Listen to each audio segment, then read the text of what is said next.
मैंने कहा बिरला जी अपने 10 साल की कामकाज की उपलब्धि पर लोगों से वोट मांगे। उनके पास कोई उपलब्धि नहीं है। लोकसभा अध्यक्ष जैसी ताकतवर कुर्सी पे जाने के बाद जो कोटा ने जागते हुए सपने ताने बाने बुल लिए, इंडस्ट्रियां आएंगी, इंडस्ट्रियां चलेंगी, IIT, एम्स, सेंट्रल यूनिवर्सिटी जैसे संस्थान आएंगे, कोटा तरक्की की नई राह पर जाएगा। कोटा निराश हुआ। जागते हुए सपना देखना वैसे ही टूटा जैसे नींद का सपना टूटता है। नींद टूटी, सपना टूटा। बल्कि बिरला जी ने जो सपने दिखाया कि 2019 का चुनाव ही नहीं लड़ूंगा, हवाई जहाज नहीं उड़ा पाया और बिरला एयरलाइंस ले आऊंगा, 19 भी लड़ रहे हैं और 24 भी लड़ रहे हैं। कोटा के बच्चे कागज के हवाई जहाज उड़ा रहे हैं। और अब तो हालत ये होगी कि जब मैंने कहा बिरला जी हिसाब किताब लाओ और चुनाव लड़ो, 10 साल की नाकामियों पर मोदी जी के नाम का पर्दा मत डालिए। अब इस सवाल को जब जनता करने लगी है तो पुलिस आ गई बीच में। एक IG तो एजेंट की तरह रात को कार्यालय चला के बैठे हुए हैं। रात के 2-2 बजे तक आज कौन गया था, कितने लोग गए थे, सारे कैमरे लाओ, तमाम SHO जिन जिन थानों में मेरा संपर्क है आ जाओ और उनको बुलाओ, संपर्क करो। और OSD भाषण कर रहे हैं, मीटिंगें ले रहे हैं, लोगों को धमका रहे हैं। इलेक्शन कमीशन को बार बार मैंने शिकायत कर दी। इलेक्शन कमीशन मौन क्यों है? कोटा में निष्पक्ष चुनाव के लिए OSD को तत्काल लोकसभा में 10 से 5 की ड्यूटी के लिए पाबंद किया जाए और IG को अविलंब हटाया जाए। IG ओम बिरला के एजेंट के रूप में काम कर रहे हैं। ड्रोन से निगरानी की बात है। मेरे घर पर ड्रोन रात के 1-1, 2-2 बजे उड़ाए जा रहे हैं। अंदर कौन बैठा है, कौन आ रहा है? मैं तो जब से कैंडिडेट घोषित हुआ हूं, सुबह 8 बजे से लेकर रात के 2 बजे तक हजार आप भी उस दृश्य देखते होंगे। वहां से निकलते करते हजारों लोगों का मेला लगा रहता है, तो आप ड्रोन से निगरानी करो।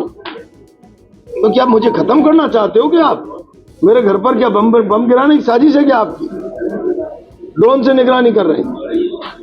ऐसे आप भय का वातावरण बना के दुनिया के सबसे बड़े प्रजातंत्र के सबसे बड़ी पंचायत के इस चुनाव में, बसंत पर्व में, लोगों की भावना को डरा धमकाकर बदल नहीं सकते। कोटा की जनता बिरला जी 10 साल के हिसाब के आधार पर फैसला करेगी। आपके पास कोई हिसाब नहीं है। आप जो सोशल मीडिया पे पार्क निर्माण और फलाना निर्माण पहली बार के पार्षदों के काम गिना रहे हो भाई, थोड़ी बहुत तो नैतिकता रखो यार। पार्षदों का काम लोकसभा का अध्यक्ष गिना रहा है, ये तो मैं ही नहीं गिनाता।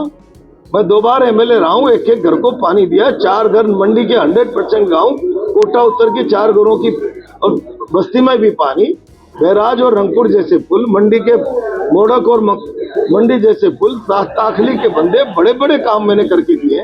आप एक तो बता दो भैया, लफाजी और मीठी गोली के अलावा।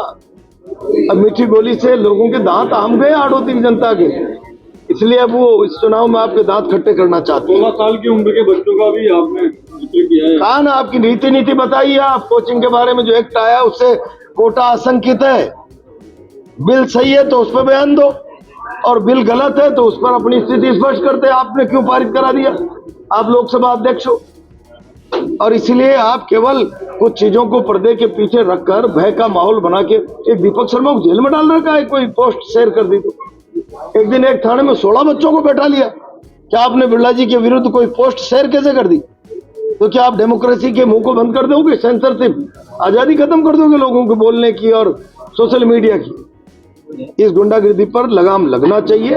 अब ये चुनाव शासन प्रशासन की गुंडागिर्दी के बाद आम आदमी और सरकार के बीच का चुनाव हो गया। और जब जब आम आदमी और सरकारें लड़ती है तो सरकारों को घुटने के बल पर नाक रगड़कर डंडू की तरह रेंगना पड़ता है। इस चुनाव का असर भी यही होने वाला है। इलेक्शन कमीशन को शिकायत की कार्रवाई की उम्मीद है आपको? इलेक्शन कमीशन मौन क्यों? अब तक तो राजीव दत्ता यहाँ से विदाई हो जाने चाहिए थे। 2-2 बार 3-3 बार मेल कर दिए।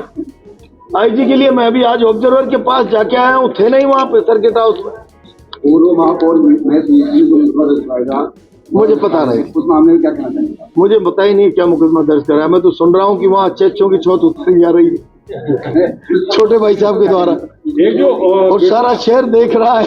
बिरला जी की जो कवायद हुई, बिरला आपका नाम नहीं ले रहे इसको लेकर क्या कहना? पूरे जो सभाएं हो रही है, गाँव जा रहे हैं, कटाक्ष कर रहे हैं, लेकिन आपका मैं भी बिरला जी का नाम थोड़ी ले रहा हूँ। मैं तो कह रहा हूँ भाई, पहली बार तो विश्वास पे गाड़ी, दूसरी बार कर्मों की किताब। तो इनके तो 10 साल के कर्म तो जांचो भाई। 10 साल बाद भी आप मोदी का मुखौटा लेकर ही आ रहे हो क्या? इसका मतलब आपके कर्म कुछ है ही नहीं उपलब्ध नहीं गिनाने को। आपके मैनिफेस्टो आपको घोषणा पत्र कितना सुंदर मिल रहा है आपको? वो तो आप मेरे साथ एक दिन चल लीजिए, बुखार आ जाएगा आपको। आपको कितना महसूस हो रहा है? भागते भागते दिलावर जी ने भगवा को कैसा बयान दिया?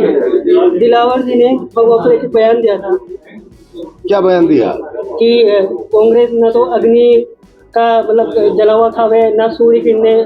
बिरला जी और मदन जी दिलावर मुझसे सनातन पर और राम के जीवन मूल्य संस्कारों पर बहस करना चाहते हैं क्या? कैंप कार्यालय मुझसे बड़े हिंदू और मुझसे बड़े सनातनी है क्या?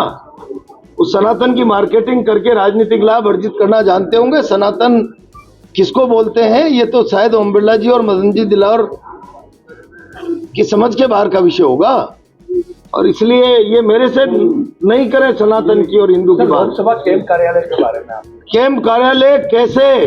कैंप कार्यालय का मतलब लोकसभा अध्यक्ष का ऑफिशियली कोटा प्रवास का ऑफिशियल कार्यालय। आप बीजेपी कार्यालय बनाकर काम कर रहे हो, घोषणा करो, या तो कैंप कार्यालय का नोटिफिकेशन हुआ है तो उसको वापस लो, और उस कार्यालय को आप बीजेपी कार्यालय कैसे बना सकते हैं? और आज भी उसमें 40, 50 मास्टर और पुलिस वाले और सारे लोग काम कर रहे हैं। 2 आरपीएस, एक आरएस अफसर। तो भैया इलेक्शन कमीशन की आंखें खुलवाओ, तो किसके दबाव में है जो इस तरीके की खुलेआम वायलेशन को भी नजरअंदाज कर रहे हैं। और ओल्ड पेंशन स्कीम के बारे में, रेलवे और सबके निजीकरण के बारे में बिरला जी बताएं।